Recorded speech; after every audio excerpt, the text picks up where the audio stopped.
Bonjour à tous et à toutes, nous vous saluons fraternellement dans le nom de Jésus-Christ et nous vous souhaitons une bienvenue sur notre chaîne La Vérité pour notre temps. Une chaîne qui vous apporte la nourriture au temps convenable.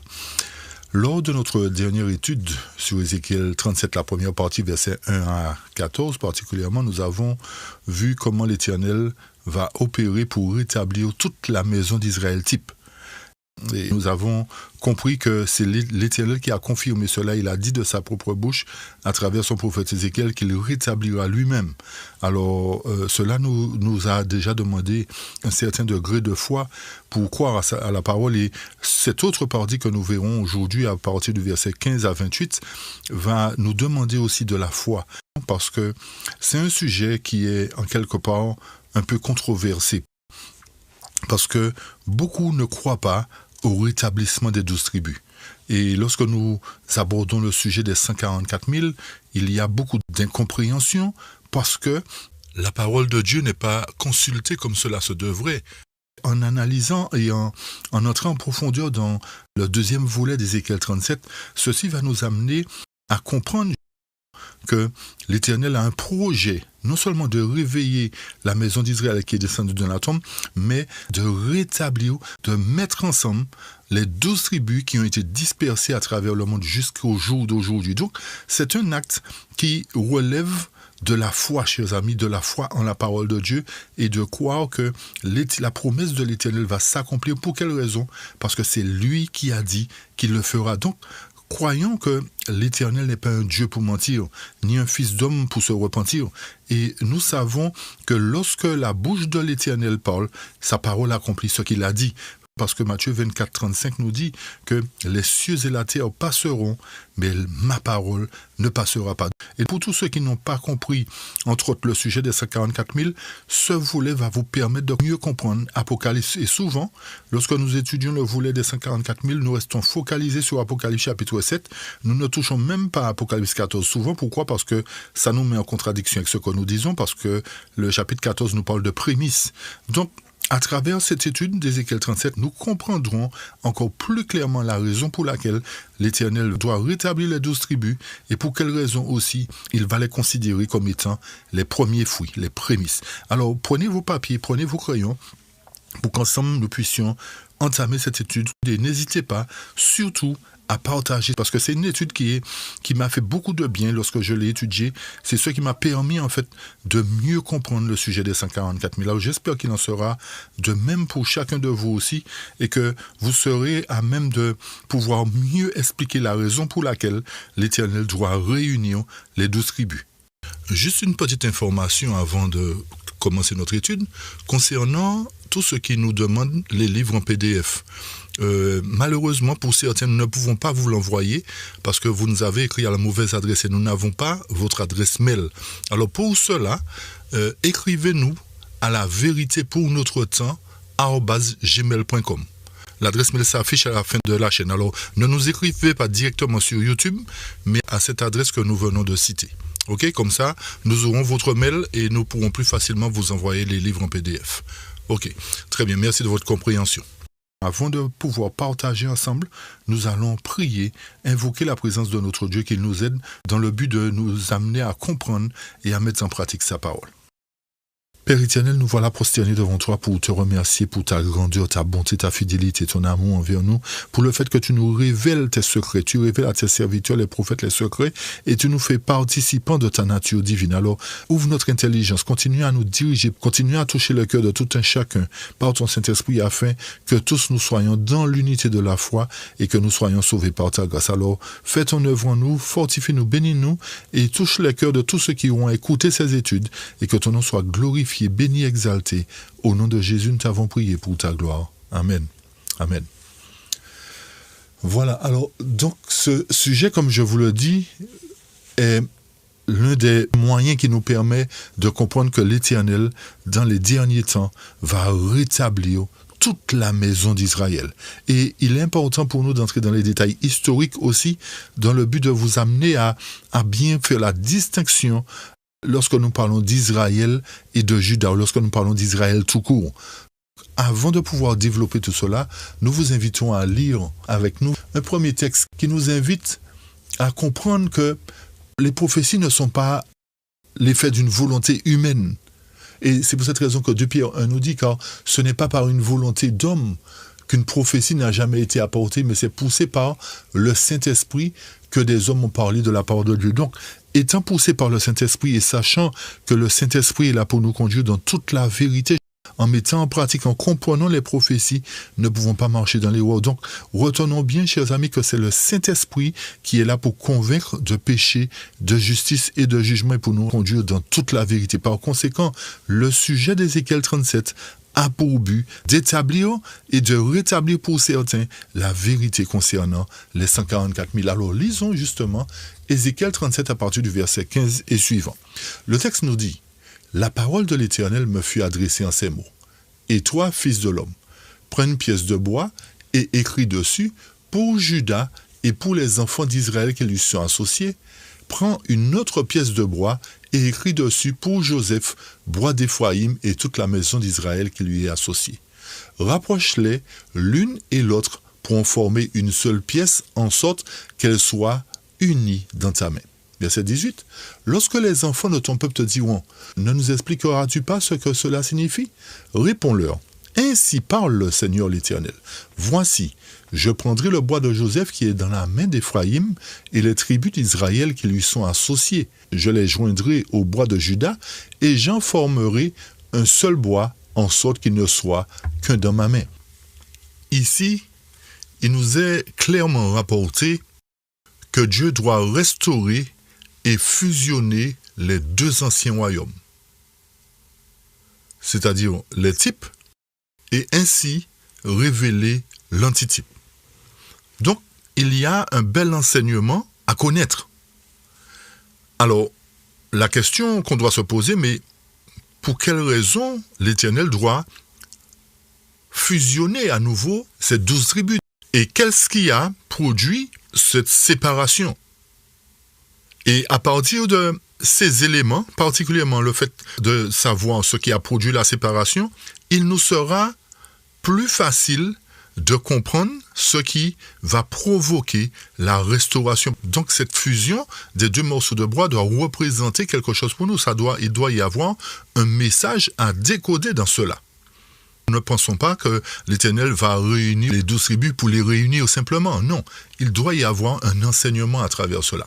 Mais avant tout, cherchez à comprendre la raison pour laquelle les 12 tribus ont été dispersées. Donc, remontons un peu dès l'origine.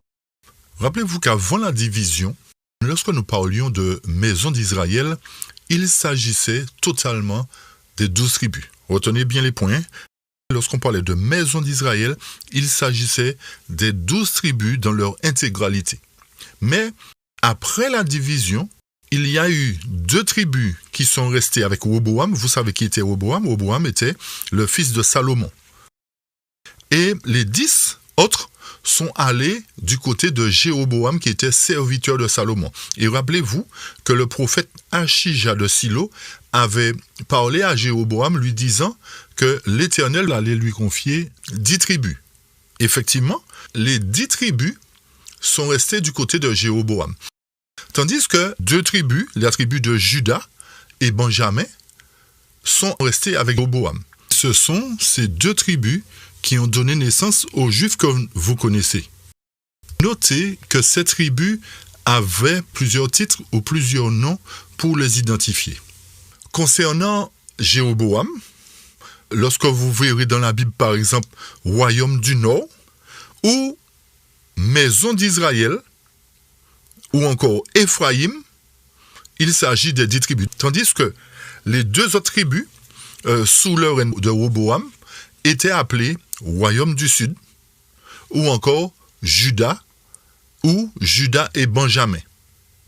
Et pour quelle raison Juda et Benjamin? Parce que c'était les 2 derniers enfants de Jacob, de ses femmes légitimes, Léa et Rachel. Alors, quand vous reviendrez dans Ézéchiel 37, verset 19, vous comprendrez mieux de qui il s'agit quand le texte nous dit que je prendrai le bois de Joseph qui est dans la main d'Éphraïm et les tribus qui lui sont associées, vous saurez qu'il s'agit des 10 tribus.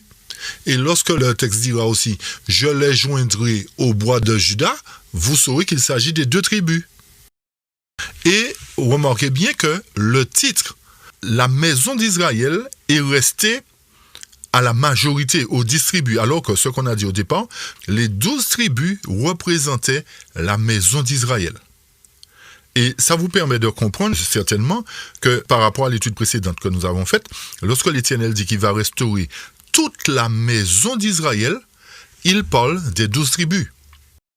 Donc, malgré le fait que les 10 tribus étaient majoritaires, qu'est-ce qu'elles ont fait au cours de l'histoire? Elles se sont associées avec d'autres nations pour attaquer les 2 tribus. Vous allez lire un roi, à partir de 1 roi, 2 rois, jusqu'à 2 chroniques. D'accord? 1 roi, 2 rois, 1 chronique, 2 chroniques. Vous allez lire tout ça pour bien comprendre toute l'histoire du peuple d'Israël et la scission qu'il y a eu entre ces 12 tribus. Ok? Donc, à partir du moment où les 10 tribus, c'est-à-dire le royaume du Nord, la maison d'Israël, a fait alliance avec d'autres nations, qu'est-ce qui s'est passé? Les 2 tribus ont invoqué le nom de l'Éternel pour qu'elles soient délivrées. Et qu'est-ce qui s'est produit? L'Éternel a entendu la prière des 2 tribus. Il a envoyé contre les 10 tribus le roi d'Assyrie. Voyez? Et c'est pour cette raison qu'en 721 avant Jésus-Christ, l'Assyrie a emmené en captivité les 10 tribus.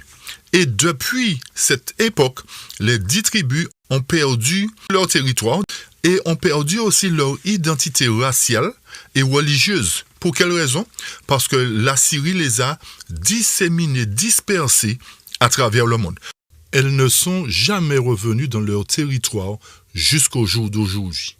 Donc, ceci montre que, puisque les 10 tribus ont été dispersées à travers le monde, l'Éternel dans Ézéchiel dit « Je vais les restaurer ». Mais notez que ce n'est pas seulement dans le but de les remettre ensemble que Dieu va susciter cette restauration, mais dans le but de les reconsacrer, de les amener à abandonner l'idolâtrie et de se reconsacrer à l'Éternel. Par conséquent, l'aspect spirituel sera mis en évidence dans le but de rassembler à nouveau son peuple, chers amis. L'Éternel ne va pas s'amuser à restaurer des gens, à restaurer les 12 tribus sans qu'il y ait une consécration, sans qu'il y ait une remise en question et sans qu'il y ait une prise de conscience quant à la vérité. Par conséquent, cet aspect doit être pris en compte, cet aspect de la reconsécration par rapport à la vérité doit être pris en compte. Et c'est dans ce sens que l'Éternel va rétablir les 12 tribus. Donc, il faut bien comprendre cet aspect d'Ézéchiel 37, chers amis. Bien comprendre, ce n'est pas par hasard que l'Éternel va faire cela. Pourquoi? Parce que les 12 tribus représentaient la nation de Dieu, représentaient le peuple de Dieu, l'Église de Dieu à cette époque. Et c'est pour cette raison que nous disons que cette étude-là nous permet de bien comprendre le sujet des 144 000. Ok? Donc, une fois que ça s'est fait, les 10 tribus ont été disséminées à travers le monde, il restait effectivement les 2 tribus, Juda et Benjamin, puisqu'on n'a plus eu vent des 10 tribus. Personne ne sait où elles sont. Donc, elles ont été dispersées dans tous les pays du Nord et jusqu'à aujourd'hui, on ne sait pas qui ils sont. Donc, ils sont devenus certainement catholiques, évangéliques, etc., etc., etc. Ils sont soit multipliés dans toutes les nations. Bref, ce qui prouve qu'aujourd'hui, nul n'a aucune trace d'eux. Par contre, les 2 autres tribus qui sont restées, au lieu de suivre l'Éternel comme ils réclamaient, elles ont commencé à dévier aussi. C'est-à-dire qu'elles ont suivi, comme les 10 tribus, la voie de l'idolâtrie. Alors, par conséquent, l'Éternel a envoyé contre eux, en 1638, le roi de Babylone, l'empire babylonien. Alors, le royaume babylonien est venu et a emmené en captivité ces 2 tribus-là, pendant 70 ans. Et c'est pendant ces 70 ans-là que beaucoup de prophètes ont parlé de la part de Dieu, ont écrit de la part de Dieu, c'est-à-dire Daniel, Ézéchiel, Ésaïe, etc. C'est pendant cette captivité-là que ces hommes de Dieu ont écrit pour nous. Et rappelez-vous que nous avions montré un texte qui dit que les prophètes de l'Ancien Testament ont parlé plus pour notre époque que pour leur époque. Donc, ça voudrait dire que les prophéties qu'ils ont écrites nous concernent aujourd'hui. En d'autres termes, ce rétablissement d'Israël écrit dans Ézéchiel 37 concerne la dernière génération. Alors ceci peut paraître extraordinaire pour dire, mais comment est-ce possible de réunir les 12 tribus? Chers amis, l'Éternel est Dieu. Si l'Éternel peut compter les cheveux de notre tête, s'il est capable de réveiller les morts même après les 1000 ans, c'est qu'il est capable de réunir les 12 tribus. Mais on va voir dans quelles conditions. On va voir encore dans quelles conditions. Donc, qu'est-ce qui s'est produit? On disait, ces 2 tribus-là ont été emmenées captifs à Babylone pendant 70 ans. Et à la suite de cela, un reste seulement est revenu dans son territoire. Et c'est ce reste-là, sous le règne de Cyrus, qui a été en mesure de rebâtir le temple de Salomon. C'est vrai que ce temple-là c'est appelé aussi le temple de Salomon, mais il n'avait rien à voir avec la splendeur du premier temple. Vous allez relire tout ce qu'on a dit, hein, d'accord? Donc, lorsqu'ils sont revenus, effectivement, ils ont construit le temple et ils ont donné naissance à la nation juive par la suite. Et c'est dans cette nation-là que Jésus aussi a pris naissance. La tribu de Juda, vous nous suivez?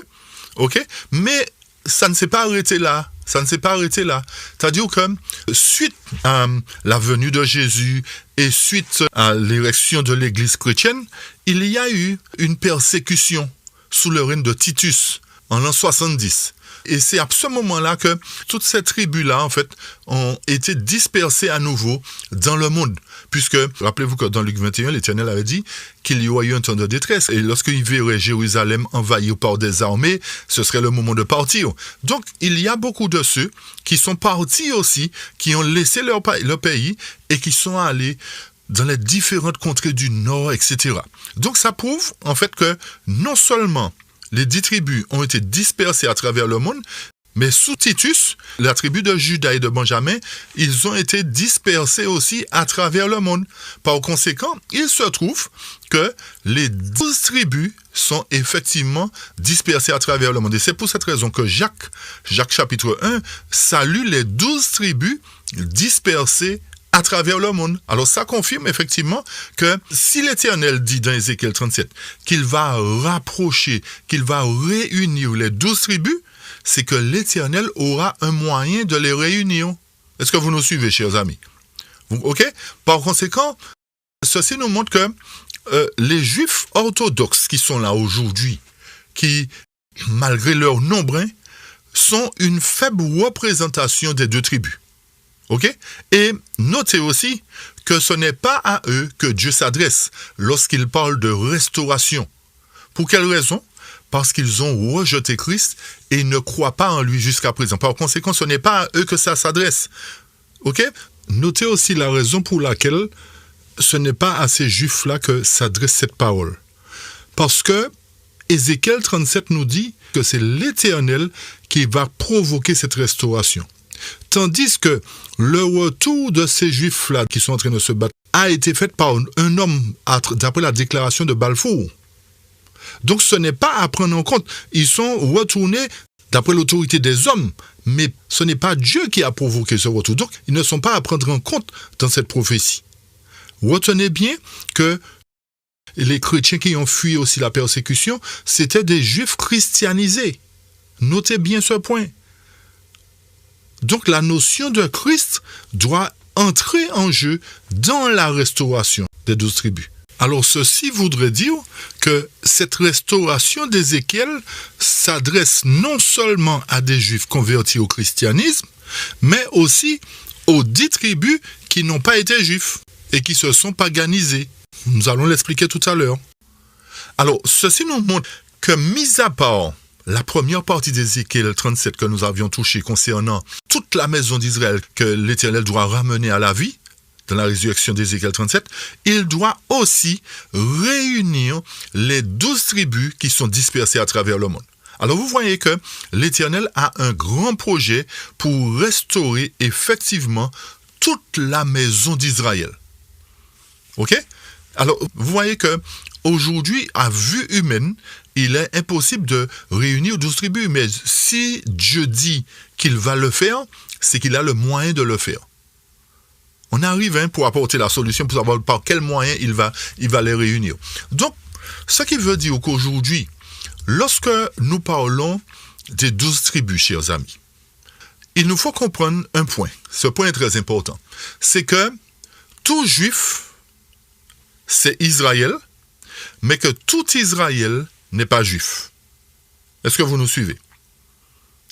Nous reprenons ça. Lorsque nous considérons les 2 et les 10 tribus, nous pouvons dire par là que tout juif, c'est Israël, mais tout Israël n'est pas juif. Pour quelle raison? Rappelez-vous que les 2 tribus ont été appelées, après les 70 ans de captivité, juifs. D'accord? Mais malgré tout, ils sont d'Israël. Est-ce que vous nous suivez? Ils sont israélites. Donc nous pouvons le dire parce que nous connaissons l'histoire, nous savons ce qu'il en est. Mais tandis que les 10 tribus, la maison d'Israël qui a été dispersée à l'époque de la Syrie, avant même que Babylone n'emmène captif les 2 autres tribus, ces 10 tribus-là n'ont pas porté le nom d'un juif. C'est pour cette raison qu'on dit que tout Israël n'est pas juif, mais tout juif est Israël. Ceci nous montre à travers ce point que bien que les Juifs soient des Israélites, cela ne veut pas dire qu'ils seront restaurés à travers Ézéchiel 37. Pour quelle raison? Parce que ces Juifs-là dont nous parlons, qui sont dans ce territoire aujourd'hui, n'acceptent pas Christ et ne l'ont jamais accepté. Certainement une partie d'entre eux l'accepteront peut-être très bientôt, nous ne savons pas. Mais ce qu'il faut retenir, c'est que Christ lui-même a rejeté ce peuple en tant que nation. Parce qu'ils l'ont rejeté lorsqu'il était sur terre.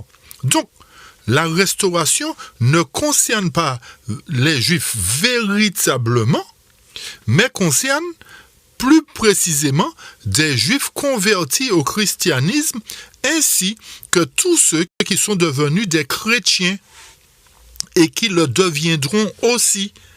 Alors, ceci nous permet de comprendre encore plus clairement, je pense, que le fait que le terme chrétien vient de Christ, ceci voudrait dire que sans Christ, il n'y a pas de restauration.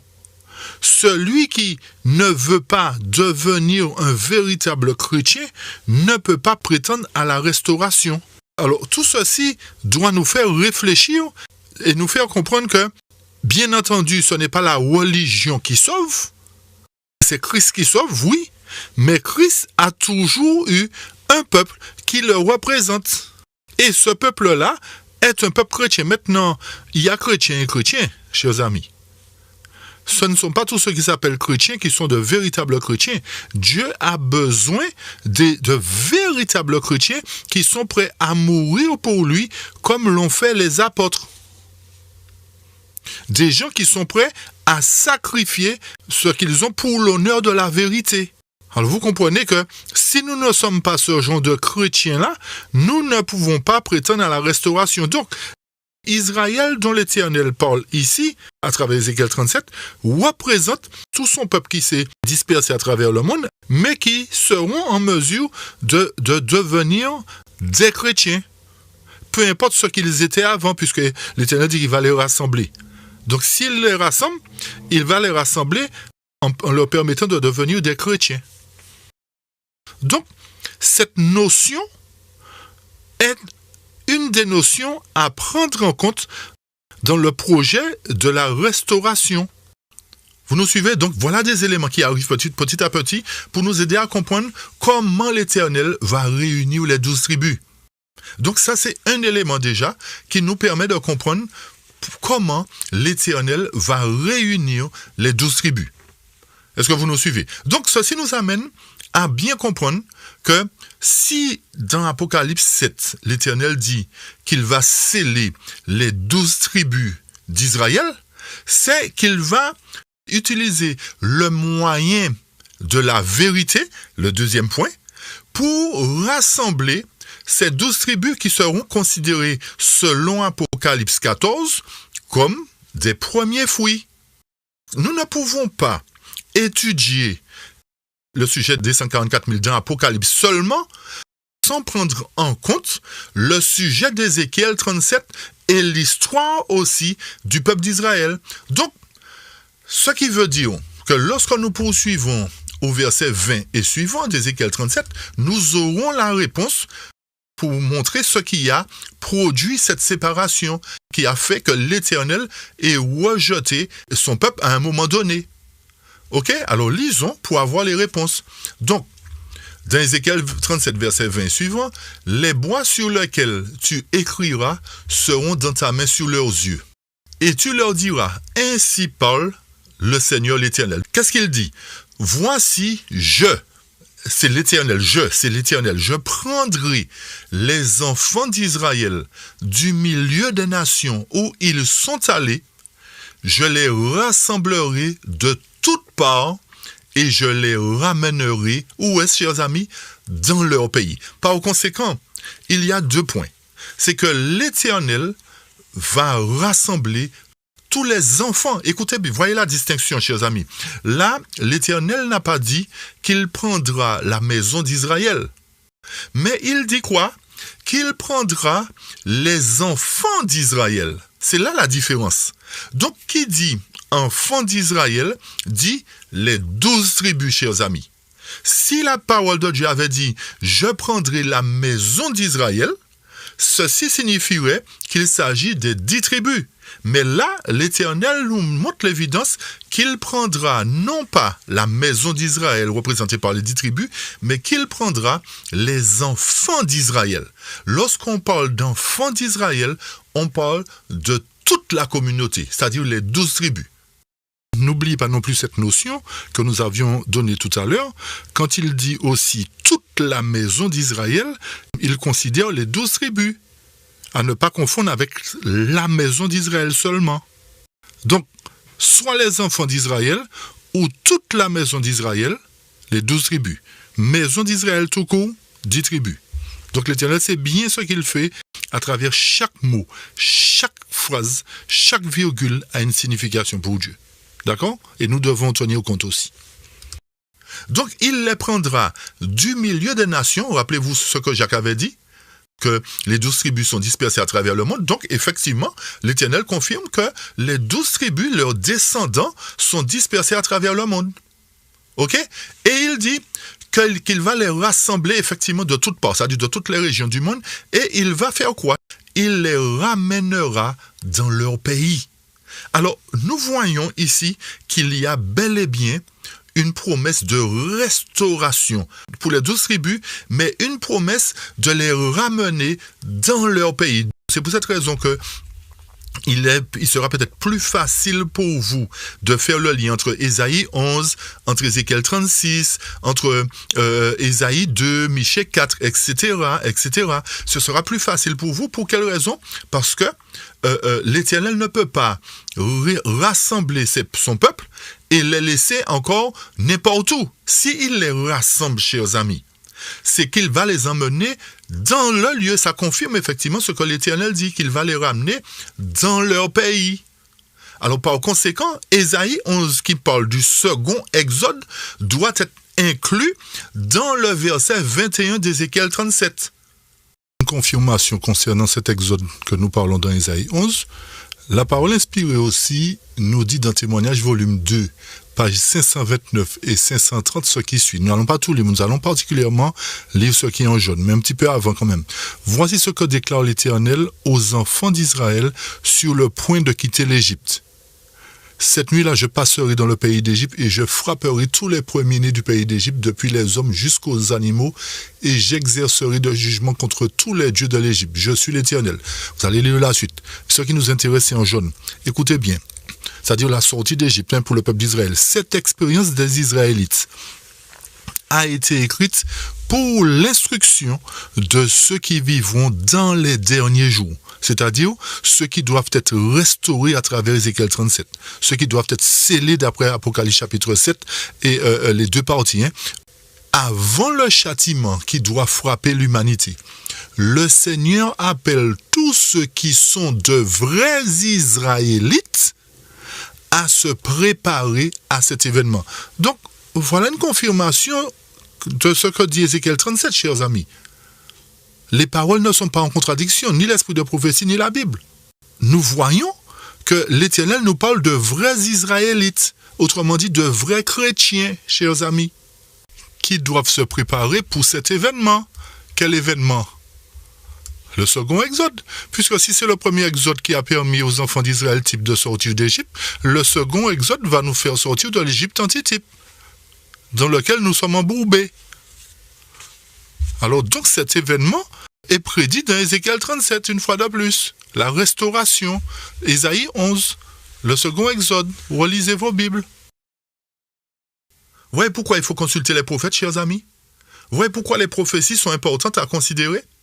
Alors, tout ceci nous montre la grandeur de Dieu. Et c'est pour cette raison que nous avions dit, et nous le redisons encore, que dans les derniers temps, l'Éternel va manifester sa puissance aux yeux des nations. Et nous allons le lire. Alors, poursuivons parce que les choses deviennent plus intéressantes. Comprenons bien que si nous voulons être dans cette restauration-là, si nous voulons être sauvés véritablement, nous devrions être de véritables chrétiens. Et écoutez la suite pour bien comprendre, puisqu'on arrive, on va apporter toutes les raisons, on a dit, pour montrer pour quelles raisons ils ont été dispersés et comment ils seront restaurés. Donc, au verset 22, l'Éternel dit, alors lorsqu'il les rassemblera dans leur pays, au verset 21, au verset 22, il dit « Je ferai d'eux une seule nation dans le pays, dans les montagnes d'Israël. » Où seront les 144 000 premièrement? Sur le mont Sion. Le mont Sion, vous savez où c'est. Donc l'Éternel confirme encore que ce que Daniel a dit, ce qu'Ézéchiel a dit, ce qu'Ésaïe a dit, ce que Michée a dit, ce que Joël a dit, ils sont tous en conformité en fait. C'est pour vous montrer que c'est l'Éternel qui leur a adressé la parole et qu'aucun d'eux n'a dit le contraire de ce que notre a dit. Ils sont tous en fusion et chacun d'eux apporte des éléments pour que nous puissions bien comprendre le plan de Dieu. Donc, ça voudrait dire que ceux qui n'étudient pas, nous insistons dessus aussi, ceux qui n'étudient pas, qui ne veulent pas étudier les prophéties, seront perdus, ils seront surpris comme les vierges folles, parce qu'elles n'ont pas tenu compte de toute la vérité. Elles ont gardé une partie, mais elles n'ont pas tenu compte de toute la vérité. Elles n'ont pas fait provision d'huile supplémentaire. Ceci nous montre que c'est l'Éternel qui a parlé. Et il va agir, parce que Matthieu 24, 35 nous dit que les cieux et la terre passeront, mais mes paroles ne passeront pas. Donc par conséquent, lorsque l'Éternel dit que lui, il va faire, ça voudrait dire que sa parole a le pouvoir de faire. Donc ceci nous amène à comprendre qu'il nous faut la foi pour vivre la réalisation de ces promesses. Et le texte poursuit et nous dit, ils auront tous un même roi. Nous ne savons pas qui sera le roi, mais nous savons que Christ sera là, chers amis. Ils ne formeront plus deux nations. Voyez, ils ne seront plus divisés, ni deux tribus d'un côté, ni deux tribus d'un côté. Donc cette promesse-là est vraiment à prendre en considération pour montrer que nous devons nous attendre à une restauration des 12 tribus. Donc, s'il doit y avoir une restauration des 12 tribus, il doit par conséquent, comme l'Éternel l'a dit, y avoir 144 000 premiers fruits de ces 12 tribus qui doivent être rassemblés. Ceci voudrait dire que s'il y a des premiers fruits, ils sont représentés par 144 000, les autres tribus qui sont là sont considérées comme les seconds fruits. On va le lire encore, on va avancer. Donc, ils formeront plus de nations et ne seront plus divisés en deux royaumes. Et écoutez bien, voilà la réponse qui nous permet de comprendre pour quelles raisons ils ont été dispersés. Ils ne se souilleront plus par leurs idoles, par leurs abominations et par toutes leurs transgressions. Donc, l'Éternel nous dit que ce qui a provoqué la scission entre les 12 tribus, et vous allez le relire dans Chronique aussi, dans Roi, c'est que le peuple d'Israël a fait ce qui est mal aux yeux de l'Éternel. Et comme ils étaient en abomination devant l'Éternel les a chassés loin de sa face. L'Éternel a envoyé contre eux le roi d'Assyrie, ainsi que l'Assyrie. Il y a Assyrie, A, 2S, Y, etc. Et il y a l'Assyrie, là plus loin, Syrie, d'accord? Il y a ces deux nations-là qui se sont mis ensemble à un moment donné. Alors, il ne faut pas mélanger Assyrie et la Syrie, d'accord? Donc, l'Éternel nous montre par là que la raison qui a suscité ce schisme qui a provoqué la colère de l'Éternel en envoyant contre eux l'Assyrie et Babylone, c'est parce qu'ils se sont souillés par des idoles. Ils ont commis des actes abominables. Et rappelez-vous que sous l'époque de Jéroboam, quand vous allez relire, Jéroboam a mis en place un système d'idolâtrie. Et aussi les autres qui ont suivi par la suite concernant les 10 tribus. Donc, cette idolâtrie-là n'a pas plu à l'Éternel, et l'Éternel a sanctionné en envoyant contre le roi d'Assyrie, et surtout aussi parce qu'il voulait détruire leur propre frère, c'est-à-dire les 2 tribus. Et comme les 2 tribus ont invoqué le nom de l'Éternel a dit, mais voilà, banco, j'envoie contre le roi d'Assyrie, et puis on va les disperser à travers le monde, par rapport à leur souillure. Donc, le texte nous dit, ils ne se souilleront plus par leurs idoles, par leur abomination, par toutes leurs transgressions. Je les retirerai de tous les lieux qu'ils ont habités et où ils ont péché. Je les purifierai, ils seront mon peuple et je serai leur Dieu. Donc, il y a la notion de retirer d'entre les nations, mais lorsque l'Éternel va les retirer d'entre les nations où ils ont péché encore, il va les purifier. D'où Malachie qui nous dit que soudainement, l'Éternel viendra dans son temple pour épurer les fils de Lévi, pour purifier sa maison. Est-ce que vous nous suivez? Donc, ils ne peuvent pas remonter dans le pays que l'Éternel va leur donner sans qu'ils ne passent par le processus de la purification. Et à partir de ce moment-là, ils seront le peuple de Dieu et l'Éternel sera leur Dieu. Donc, ceci nous confirme, chers amis, que ce qui a provoqué la dispersion des 12 tribus à travers le monde, c'est la souillure, c'est l'abomination, c'est l'idolâtrie, c'est la transgression. Donc, l'Éternel nous donne ce moyen-là pour comprendre que si c'est ce qui a provoqué le rejet de Dieu, si c'est ce qui a provoqué la dispersion du peuple de Dieu, donc, en contrepartie, le rejet de l'idolâtrie, le rejet de l'abomination et la mise en pratique de la vérité sera le moyen par lequel l'Éternel va les restaurer. Ceci sous-entend qu'il faut que la vérité soit imprégnée en nous, que cette vérité opère un changement radical dans notre vie. Il faut que ce soit le moyen de la vérité qui ressoude les 2 morceaux de bois, qui ramène les 12 tribus ensemble pour être un peuple représentant véritablement Christ. La vérité va les rétablir, chers amis. Est-ce que vous nous suivez?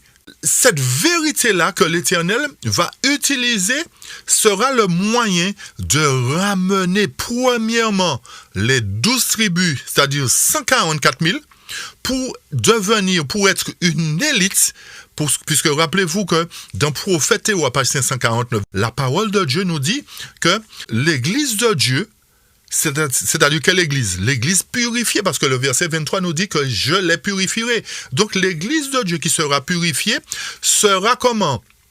Belle comme la lune, pure comme le soleil, mais terrible comme des soldats. Ils s'avanceront dans le monde en vainqueurs et pour vaincre. Pour quelle raison? Pour aller chercher les autres fruits. Pourquoi? Parce qu'ils sont les premiers. Donc, ils vont aller chercher les seconds fruits, mais ils vont entrer dans un conflit pour cela. Un conflit avec les nations idolâtres, parmi lesquelles les premiers fruits étaient aussi. Est-ce que vous nous suivez? Donc, le moyen de la vérité sera ce moyen-là que Dieu choisira pour fusionner les 2 morceaux de bois, pour rapprocher les 12 tribus. C'est pour cette raison qu'il dit qu'il ramène d'abord, premièrement, 144 000 de toutes les tribus d'Israël. Alors donc, la théologie aujourd'hui nous fait croire que ça ne va pas se faire, donc que les 144 000 représentent la grande foule, etc., que c'est symbolique, que c'est ceci, chers amis. Si nous ne comprenons pas Ézéchiel 37 et nous nous focalisons seulement sur Apocalypse chapitre 7, nous serons en problème. Donc, c'est Ézéchiel 37 qui nous permet de comprendre la raison pour laquelle le peuple a été dispersé et la raison pour laquelle le peuple sera réuni. Donc, l'erreur les a divisés, la vérité les unira. Donc c'est pour cette raison que l'Éternel a envoyé dans son Église par 2 fois 2 messages dans le but de réunifier son peuple, de rassembler tous ceux qui font partie des enfants d'Israël, du peuple d'Israël. Donc, tous ceux qui adhéreront à la vérité aujourd'hui seront considérés comme faisant partie des tribus d'Israël. Même si vous vous appelez français, même si vous êtes allemand, même si vous êtes juif, converti au christianisme, peu importe. Mais l'essentiel, c'est que l'Éternel connaît notre ADN. L'Éternel sait si nous devons représenter sa maison. Et notez bien autre chose. C'est que, comme nous le disons, nous ne pouvons pas supprimer une partie de l'histoire. Et c'est l'histoire qui nous a permis de comprendre la raison pour laquelle les 12 tribus ont été dispersées. Donc, l'histoire doit nous amener aussi à comprendre d'où proviendront les 144 000 prémices. Et c'est pour cette raison que l'Éternel parle de sa maison antitype comme étant l'Israël spirituel. Est-ce que vous nous suivez, chers amis? L'Israël spirituel. Donc, cet Israël spirituel-là doit avoir la vérité en son sein dans le but d'être rétabli en tant que maison de Dieu, dans le but d'être réuni pour former les prémices, les premiers fruits. Donc, ces premiers fruits-là doivent être scellés d'abord. Scellés par quoi? Par la vérité. Alors, ceci confirme encore que sans la vérité, il est impossible que les 12 tribus soient réunies. Donc, dans le type, l'Éternel va ramener la maison d'Israël, d'après Ézéchiel 37, versets 1 à 14, mais dans l'antitype, il va réunir aussi les 12 tribus christianisées et qui sont fidèles, qui sont de fidèles chrétiens. Voilà encore des évidences qui nous montrent que pour que l'Éternel ramène son peuple, ils doivent passer par une étape de purification. Et ça ne s'arrête pas là, poursuivons. Ils ne se souilleront plus par leurs idoles, par leurs abominations et par toutes leurs transgressions. Ce peuple fidèle-là, les 144 000 premièrement, ou encore les 12 premiers fruits, ne se souilleront plus par leurs idoles. Donc, ils mettront en pratique la vérité à 100%. Ils adhéreront à la vérité. Et donc, l'Éternel va les ramener, va les conduire à comprendre ce qu'est la vérité, afin qu'ils puissent accepter cette vérité-là, la vivre, et pour qu'ils ne se souillent plus. Et rappelez-vous que ceux qui sont scellés, selon Ézéchiel 9, doivent soupirer et gémir à cause de quoi?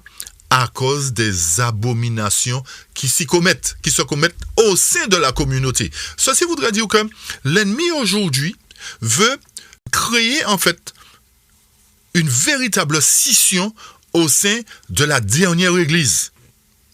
Et vous voyez qu'il y a des attaques de toutes parts concernant cette dernière église. Il y a de ceux qui disent que le Saint-Esprit n'existe pas, que l'esprit de prophétie, que la servante du Seigneur n'est pas inspirée, etc. Toutes ces choses-là qui sont en train de prendre de l'essor aujourd'hui sont les plans de l'ennemi pour nous empêcher de marcher dans la vérité. Pourquoi? Parce que ça nous amène à mépriser les prophéties.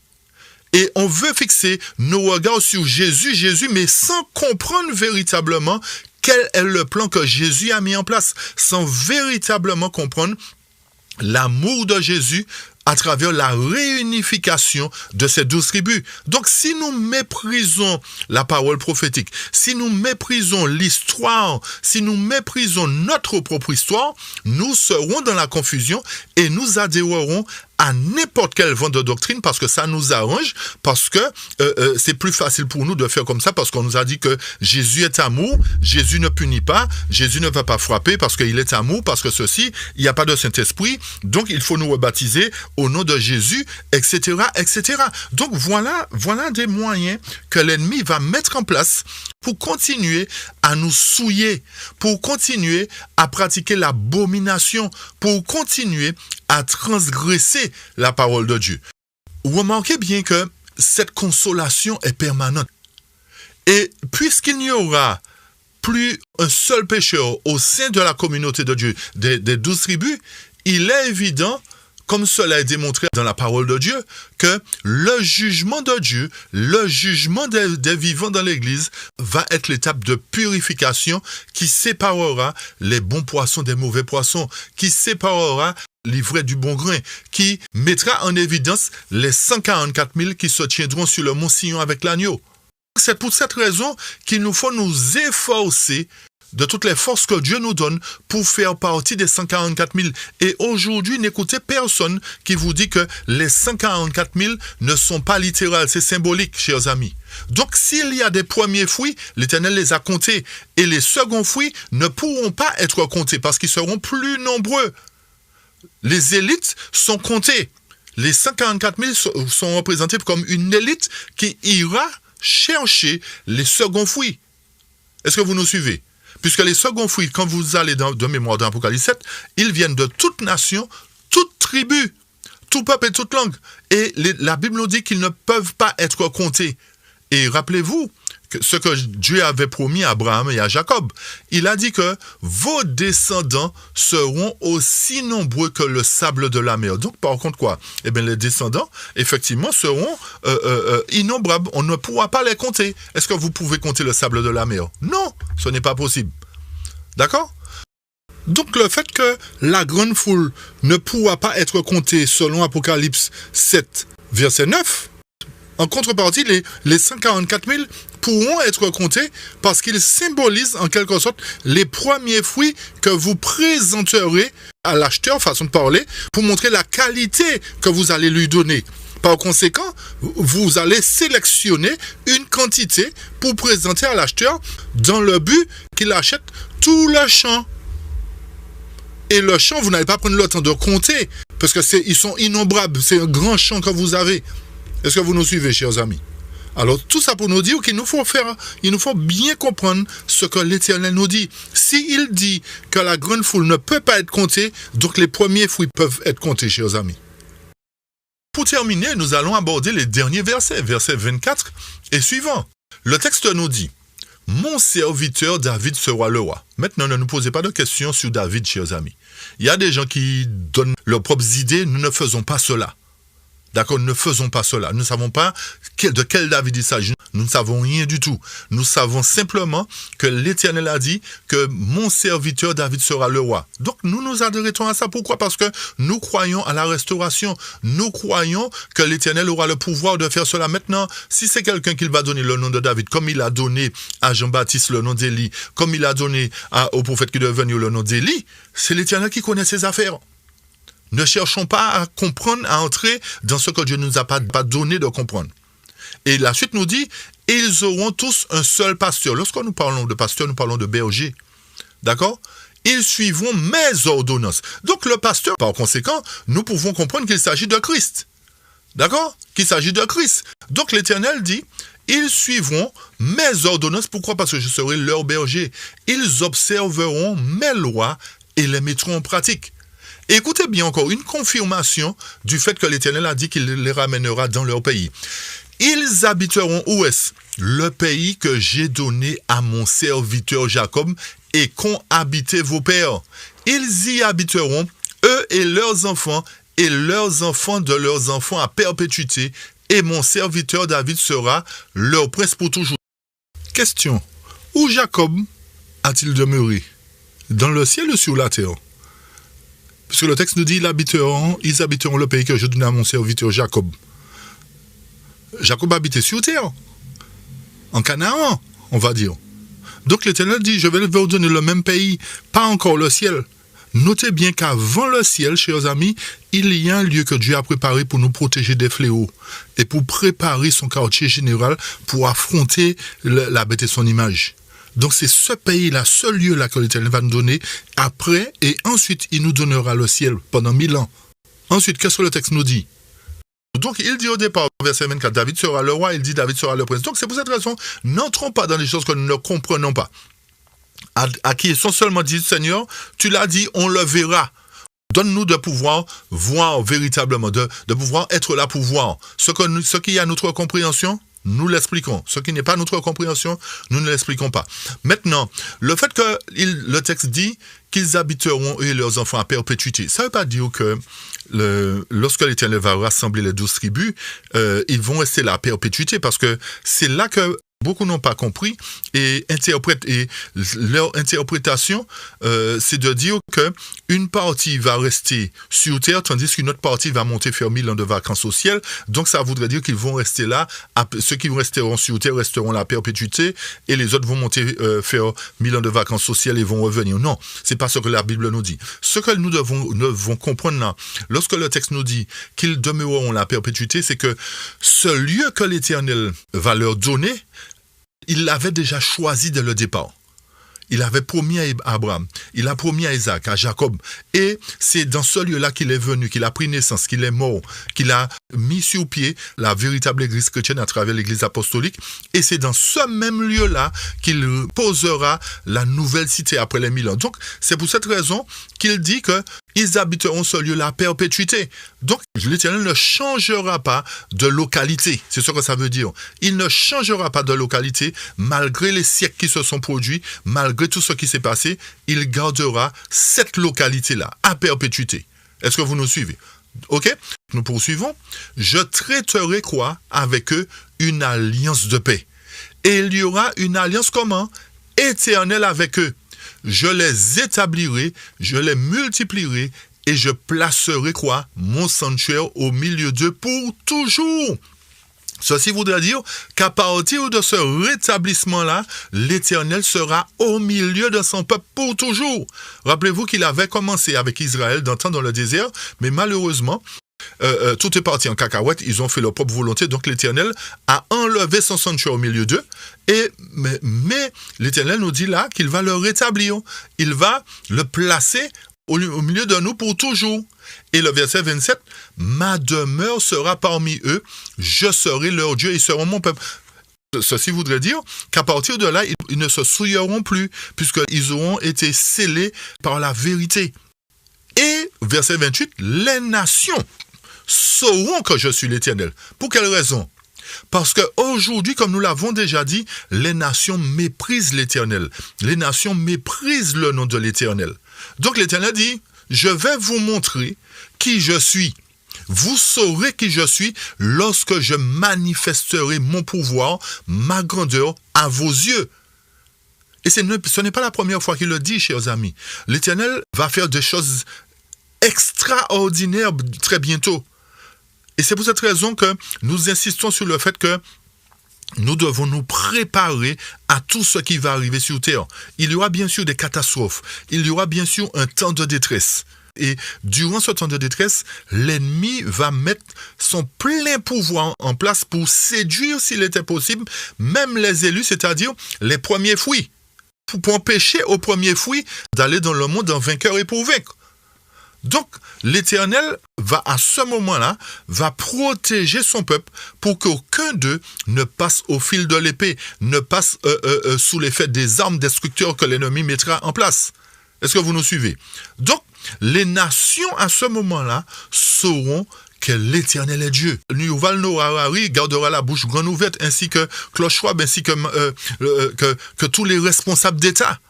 Ils garderont la bouche ouverte devant ce Dieu-là parce qu'ils l'ont méprisé pour la plupart. Donc, les nations sauront que je suis l'Éternel qui fait quoi? Qui sanctifie Israël. À quel moment? Lorsque mon sanctuaire sera pour toujours au milieu d'eux. Donc, voilà, chers amis, en gros, ce qu'Ézéchiel nous prédit concernant la restauration du peuple de Dieu. L'Éternel nous montre ici que l'idolâtrie, l'abomination, les souillures, les transgressions ont amené Dieu à disperser son peuple loin de sa face dans le monde, hors de la vigne. Rappelez-vous que l'Église a fui dans le désert et l'Église se trouve encore dans le désert, les nations. Donc, l'Éternel dit, le moyen que je vais utiliser pour les ramener à moi, pour rapprocher les deux morceaux de bois, pour ressouder les deux morceaux de bois, sera le moyen de la vérité. Donc, tous ceux qui voudront faire partie des 144 000, tous ceux qui voudront, même s'ils meurent aujourd'hui, mais ils ne feront pas partie des 144 000, mais ils doivent mourir scellés. Et c'est pour cette raison que, lorsque on revient un petit peu en arrière sur les résurrections, rappelez-vous que la résurrection de Daniel 12, la résurrection spéciale, l'Éternel va réveiller tous ceux qui sont morts dans la foi du message au troisième ange. Mais notez bien, chers amis, que au cours de l'histoire, il y a eu un autre ange qui est venu, et c'est cet autre ange-là qui scelle les 54 000 dans Apocalypse 7. D'accord? Donc, ça voudrait dire que non seulement le peuple de Dieu d'aujourd'hui doit être scellé par rapport au message des trois anges, qui est le message de vérité, mais aussi doivent comprendre, accepter et vivre le message de l'autre ange qui a pour but de donner force et puissance au message des trois anges. Donc, ceci coule de source que si nous n'acceptons pas et nous ne comprenons pas le message de l'autre ange, le message des trois anges ne pourra pas avoir la force que doit lui donner le message de l'autre ange. Est-ce que vous nous suivez? Donc, en quelque sorte, c'est bel et bien toute la vérité des trois et de l'autre ange qui permettra, c'est-à-dire l'huile supplémentaire, qui permettra aux 5 vierges sages de pouvoir entrer dans la salle de noces avec l'agneau. Nous reprenons ça. Sans le message de l'autre ange qui se joindra aux trois anges, il sera impossible aux vierges folles, on va le dire autrement, d'entrer dans la salle de noces. Par conséquent, ce qui a permis aux vierges sages d'entrer dans la salle de noces, c'est que non seulement elles ont cru au message des trois anges, elles l'ont vécu, elles l'ont mis en pratique, mais elles ont accepté l'huile supplémentaire, le message de l'autre ange, qui leur a permis d'entrer dans cette salle de noces. Et c'est le moyen que Dieu utilisera pour rassembler les premiers fruits et ensuite les envoyer dans le monde en vainqueur et pour vaincre, pour ramener cette grande foule, pour les sortir des griffes de Babylone, pour les sortir des griffes du système de l'image de la bête, dans le but de rejoindre les premiers fruits des 12 tribus et que toute la maison d'Israël soit formée véritablement. Et nous allons lire un dernier texte, chers amis, pour confirmer un petit peu tout ce que nous venons de lire. Et ça va nous amener un petit peu dans l'histoire passée et l'histoire présente. Dans Prophètes et Rois, page 540, en français et 712 en anglais, le chapitre concernant la maison d'Israël. Le texte nous dit ceci. L'orgueil inflexible et révolté amena sur les Juifs la colère des conquérants romains. C'est pour cette raison que la tribu de Juda, qui est revenue de captivité après l'époque babylonienne, a été à nouveau dispersée à travers le monde sous l'impulsion des Romains. On a dit Titus, ok? La persécution à Jérusalem, vous vous rappelez, hein? D'accord, c'est ce que le texte nous dit là. Donc, Jérusalem fut détruite, le temple démoli et son emplacement labouré comme un champ. Les enfants de Juda succombèrent de la mort la plus atroce. Écoutez bien la suite. Des millions d'entre eux furent vendus comme esclaves. Ils ont été vendus comme esclaves où est-ce? À travers le monde. C'est-à-dire qu'ils ont été déportés et ils ont subi la persécution aussi dans le monde. Donc ceci nous prouve que s'ils ont été vendus comme esclaves, ils ne sont pas morts. Quand il dit ils ne sont pas morts, vous avez compris, hein, ce que je dis, d'accord? Donc ils ont fait des enfants, ils ont eu des descendants. Donc l'Éternel perpétue la génération pour qu'à un moment donné, à travers la vérité, il les ramène. Donc, ceci nous prouve que tous ne sont pas morts durant la persécution au 1er siècle. Ceci confirme encore qu'ils ont été dispersés comme les 10 tribus, comme la maison d'Israël à travers le monde. Et écoutez bien la suite. Ce que le Seigneur se proposait de faire pour le monde par Israël, c'est-à-dire Israël d'antan, hein, à travers la nation juive, ce que l'Éternel se proposait de faire avec eux, avec Israël d'antan, le peuple élu, qu'est-ce qu'il fera? Il le fera par son Église. Est-ce que vous suivez pourquoi l'Éternel doit permettre que les 144 000 doivent sortir de l'Église de Dieu, chers amis? Et c'est ce que l'ennemi ne veut pas que vous compreniez. C'est ce que la théologie ne veut pas vous enseigner. Donc, il le fera par son Église. L'Église sera belle comme la lune, pur comme le soleil, terrible comme des soldats. Donc ceci voudrait dire, encore une fois, que les prémices doivent sortir de l'Église parce que l'Éternel fera par son Église ce qu'il se proposait de faire pour le monde par Israël, c'est-à-dire sauver le monde, toute nation, toute tribu, tout peuple, toute langue. Il dit quoi? Il a affermé sa vigne à d'autres vignerons.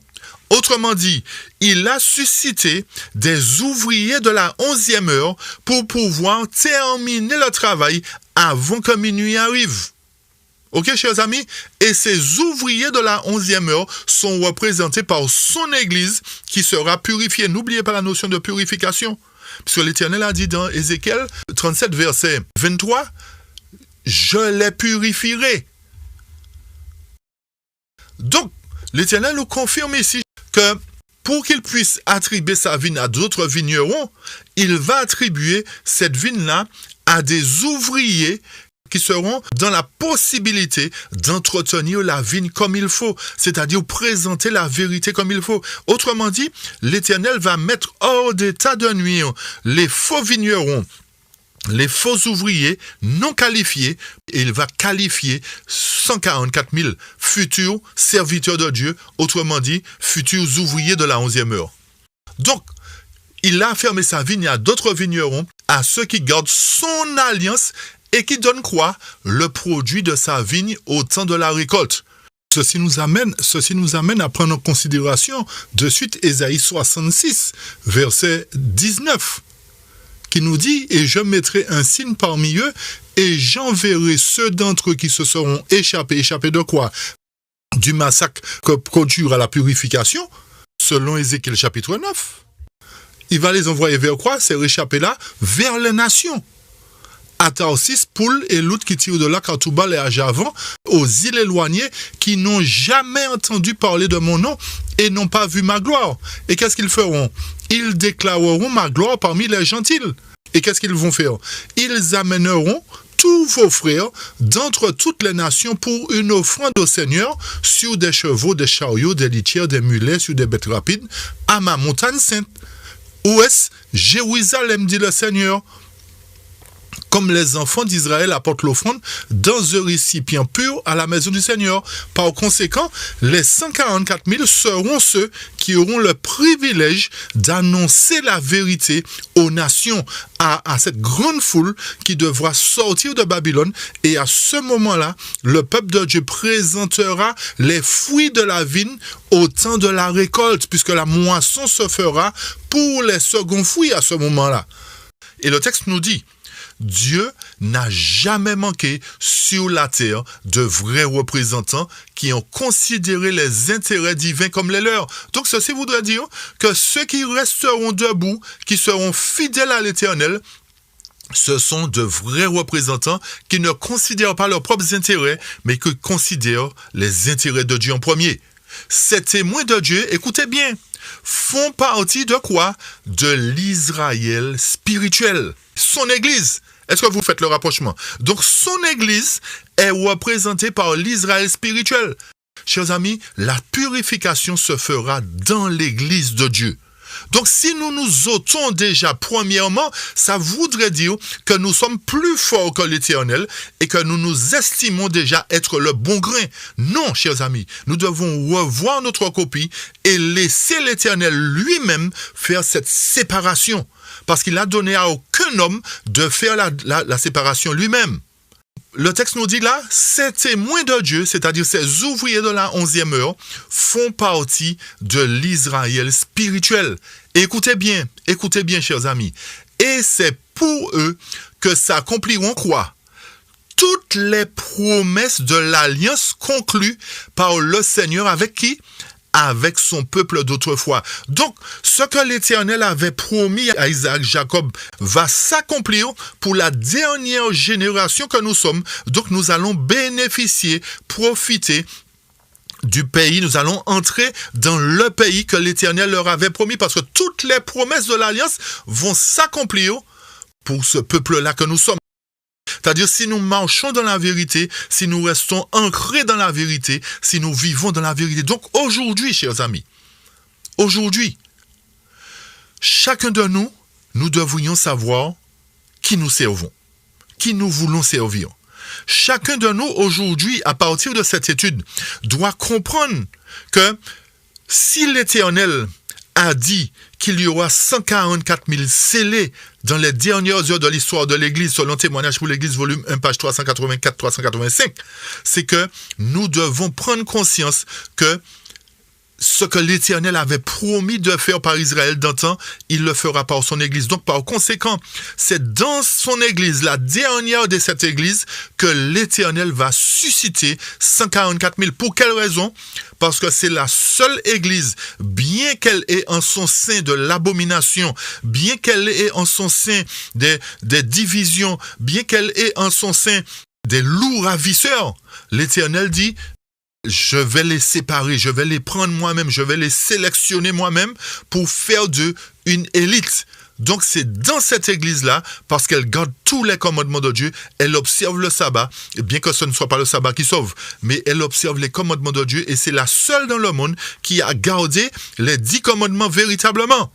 D'accord? Même si, comme on dit, il y a de ceux qui font ce qu'ils veulent, qui tordent le sens des Écritures, qui incitent les autres à faire le mal. Mais l'Éternel dit: de même que mon peuple d'Israël a observé mes ordonnances, ils ont dévié à un moment donné, je les ai chassés. Ce peuple-là, dans les derniers temps, qui garde mes commandements, il y a parmi eux qui seront fidèles. Je vais les ramener à moi et je vais pour cela ressouder, rétablir toutes les 12 tribus d'Israël. Alors puisse Dieu, chers amis, nous aider à comprendre cette étude, nous aider à comprendre que si nous voulons véritablement faire partie d'Israël restauré, nous devons accepter la vérité, pas seulement le message des 3 anges, mais le message de l'autre ange. Alors, que Dieu nous bénisse, qu'il nous garde, et n'hésitez pas surtout à partager cette étude en masse, chers amis. N'hésitez pas à partager. Cette étude doit pouvoir toucher tout un chacun dans le but de comprendre véritablement la raison pour laquelle l'Éternel va restaurer les 12 tribus et il va mettre en évidence 12 premiers fruits d'abord. Alors, soyez bénis et nous vous donnons rendez-vous à la prochaine pour la suite de notre étude sur Ézéchiel 36 cette fois-ci, qui va nous montrer en quelque sorte que puisque l'Éternel a dit qu'il va nous ramener dans ce lieu, il va faire en sorte que ce lieu soit restauré, bien qu'aujourd'hui il règne la guerre dans ce lieu-là. Alors soyez présents aussi pour la suite de notre étude et que l'Éternel vous garde et à bientôt. Amen. Amen. Amen.